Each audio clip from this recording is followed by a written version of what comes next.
Hola, este es el primer vídeo de los dos que vamos a dedicar a formularios. ¿Por qué vamos a dedicar dos vídeos y después dos prácticas a formularios? Pues bueno, porque realmente los formularios son una herramienta muy útil en nuestro trabajo diario en el aula. Podemos hacer que los formularios tengan la finalidad de ayudarnos a crear una encuesta de autoevaluación, o bien podemos hacer que se adapten a lo que sería un examen de tipo test, de tipo prueba objetiva. Sin más dilación, vamos a ver cómo se crean formularios, cómo se editan y qué podemos hacer a nivel básico con ellos. Una vez estoy en la carpeta que he venido manejando, donde tengo documentos, voy a Nuevo, Más, y con esto abro un formulario. Veremos que lo primero que nos aparece es esta pantalla, que es realmente la pantalla más importante, en la que vamos a ver las diferentes opciones de diseño del formulario. Aquí, en esta primera sección, vemos que tenemos la configuración del formulario y todas las opciones que aparecen solo aparece una marcada. Si la mantenemos marcada tal como aparece aquí por omisión, pediríamos el inicio de sesión para aquellas personas o aquellos usuarios que después van a utilizar el formulario y a los cuales se lo hemos mandado. Si quisiéramos hacer este formulario anónimo, simplemente desmarcamos aquí y no forzaríamos posteriormente a que el usuario iniciara sesión, en este caso como un usuario de zip fp mislata, es decir, algún compañero nuestro. Vamos a dejarlo tal cual está. Entre las opciones vemos que si este formulario tuviera como finalidad ser un examen, podríamos ordenar las preguntas de tipo aleatorio pinchando aquí. ¿Vale? Bueno, esto serían características generales del formulario. Voy a bajar ahora abajo del todo, de la parte final, y aquí podríamos dar también algún tipo de detalles sobre cómo queremos que funcione la página de confirmación. En principio vemos que hay tres opciones y entre ellas, pues aquí mismo, si cambio esto, lo que estaría haciendo es cambiar el mensaje que le aparecerá al usuario una vez complete el formulario. Es decir, esta es la última página que le aparece al usuario y lo que configuro es, por ejemplo, si quiero que aparezca un título diferente al que aparece por omisión. Podría marcar, por ejemplo, aquí abajo, permitir que los encuestados editen las respuestas después de enviarlas. Bueno, en principio no es aconsejable, lo dejamos así. En la paral tenemos lo que es el meollo de la creación y edición de formularios. Vemos que estamos en la página 1 de 1.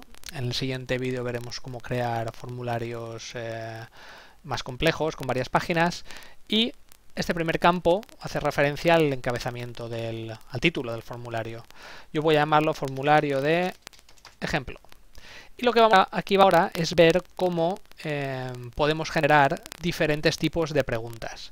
Yo lo primero que voy a hacer es utilizar esta primera casilla de base, cambiando el tipo de pregunta y poniéndola de tipo texto. De tipo texto que lo que esperar que se introduzca en este campo después pues va a ser, como dice la palabra, texto. En principio imaginemos que este campo lo utilizamos para introducir el nombre. En texto de ayuda, en esta casilla, podríamos poner una frase adicional que ayude a entender el título de la pregunta en el caso en que no estuviera claro. Por ejemplo, que aparezca después introduce tu nombre. Vemos que tenemos alguna cosa más que vamos a ajustar aquí. En particular, en estos avanzados, podríamos forzar, si activamos la validación de datos, a que cualquier respuesta que se dé después esté condicionada a lo que digamos aquí abajo, es decir, si la respuesta posible, en este caso es un nombre, contiene la palabra Tony, lo daríamos por válido. También podríamos decir que no contiene o que es una dirección de correo electrónico o es una URL. En este caso no tiene demasiado sentido que se validen datos porque cada uno pondría después su nombre y no necesitamos hacer ningún tipo de comprobación especial. Pero si este campo fuera de correo electrónico, pues igual sí que nos interesaría esta opción para asegurarnos que después todo usuario que utilice nuestro formulario en este punto, en este elemento, introduzca una dirección de correo válido. Bueno, lo desmarco y le doy a OK. Esto quedaría de esta forma y lo que voy a hacer ahora es introducir dos campos más de tipo diferente para que veamos qué posibilidades hay. Aquí en añadir elemento, lo pincho y se me genera automáticamente esta casilla y un tipo de pregunta que si no decimos nada, él selecciona como test. Bueno, vamos a utilizarla y podríamos hacer una pregunta aquí de ejemplo en la que preguntamos qué día es... Me he equivocado. ¿Qué día es hoy? Aquí abajo tendríamos que dar las diferentes respuestas a esta pregunta, como si fuera una pregunta de tipo test. Para ello, borro el contenido que aparece aquí y pongo en primer lugar que esto es sábado. En esta segunda opción digo que esto es domingo y relleno una tercera en la que aparezca que es lunes. Si se diera el caso que queremos o que queramos que el usuario dé una opción que no sea ninguna de las contempladas aquí, le damos a añadir otro y tendrá la capacidad de hacerlo posteriormente.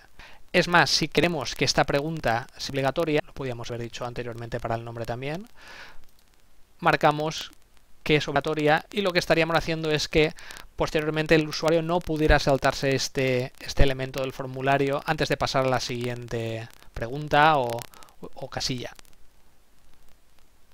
Que aparezca aquí este pequeño asterisco en rojo nos determina que este campo es de este tipo, es obligatorio, no podrá saltárselo. Volviendo al campo de arriba y viendo ahora estos tres botones, podríamos, por ejemplo, con este primero modificarlo. Y bajamos aquí abajo y decimos que esta pregunta también será obligatoria. Vemos que también se le añade este pequeño asterisco aquí arriba.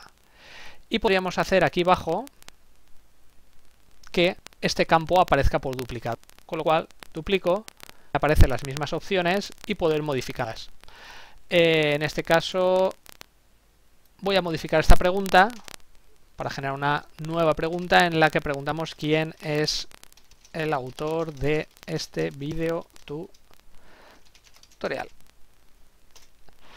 Y voy a dar otras respuestas. Puedo decir que la primera que es Tony, la segunda que es Pepe y la segunda que es Julián. Vamos, los nombres de toda la vida cuando se hacen ejemplos. Y en este caso desmarco, no quiero hacer obligatoria y la desmarco. Vale, en este caso ya tendríamos tres elementos, voy a añadir uno más para que veamos que hay diferentes tipos de documentos que podemos, de elementos, perdón, que podemos crear. Vamos a crear uno de tipo desplegable. Es parecido al anterior, pero nos dará diferentes opciones. En este caso es, podríamos preguntar quién va a ganar la liga, poniéndonos un poco futboleros. Y de las opciones vamos a dar opciones.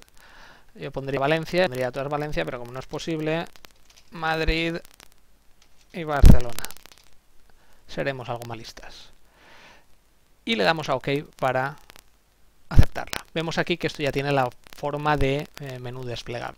Pues esto sería nuestro formulario, nuestro ejemplo de formulario, que es la vista. ¿Cómo vemos el formulario lo que será el uso posterior o cómo lo verán los usuarios posteriormente? Pues le damos aquí arriba a ver el formulario aplicado y aquí lo tenemos. Aquí es interesante tener en cuenta que, bueno, el formulario tiene todos estos campos que son seleccionables en unos casos, rellenables en otros, como el nombre, y aquí tenemos el desplegable. Si le doy a enviar, vemos que nos aparece la pantalla a la que me refería anteriormente, la página de despedida, ¿vale? Un formulario de ejemplo. Un detalle importante a tener en cuenta es que aparte de estas dos vistas, tanto la de diseño como la de uso, o la de formulario publicado, Google genera un archivo aparte. Es decir, aquí tenemos el archivo que en principio nos da acceso, como digo, a estas dos vistas, que se llamaría con el nombre que le hemos dado en la cabecera, formulario de ejemplo. Pero aparte, Google genera automáticamente otro documento, que en concreto es una hoja de cálculo, con el mismo nombre del formulario, al que añade la parte de esta palabra de respuestas. Si lo abro, pues como digo, lo que vamos a tener es formulario con los diferentes campos que hemos ido añadiendo cuando lo hemos estado diseñando por columnas, teniendo una primera columna que se llama marca temporal, en la que Google lo que hace es dar datos de fecha y hora del formulario. Si yo vengo al formulario y lo relleno con más datos, es decir, lo voy a volver a rellenar como si fuera otro usuario, y aquí introduzco el nombre Luis, marco Domingo, aquí marco Pepe, y quien va a ganar la liga, por supuesto Valencia otra vez, y le doy a enviar, me vuelve a decir que gracias por rellenar el formulario, pero si vengo a la parte de la hoja de cálculo, vemos que por arte de magia los datos se han actualizado. Es decir, la hoja de cálculo no solo tiene la primera fila con la primera respuesta, sino que automáticamente incluye una segunda fila con los datos que provienen de la última introducción que hemos hecho. Y bueno, con esto tenemos la parte básica.